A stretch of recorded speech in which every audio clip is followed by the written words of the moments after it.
Hello, today let's have a discussion of parallelism. Parallelism. The first one is grammatical parallelism.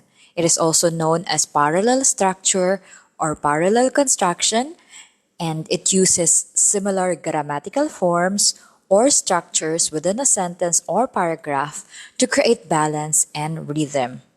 This technique helps to maintain clarity and coherence in writing. So here's an example of a non-parallel structure. She likes hiking, swimming, and to bike. So the dominant grammatical structure is gerund, right? Hiking, swimming. Then, when you use the word to bike, it breaks the rhythm.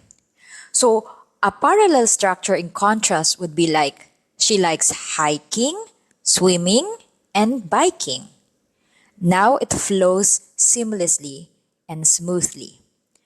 So that's grammatical parallelism.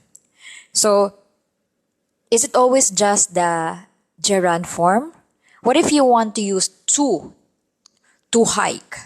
So to make it a grammatically parallel sentence, you will say, she likes to hike, to swim, and to bike. So that's grammatical parallelism.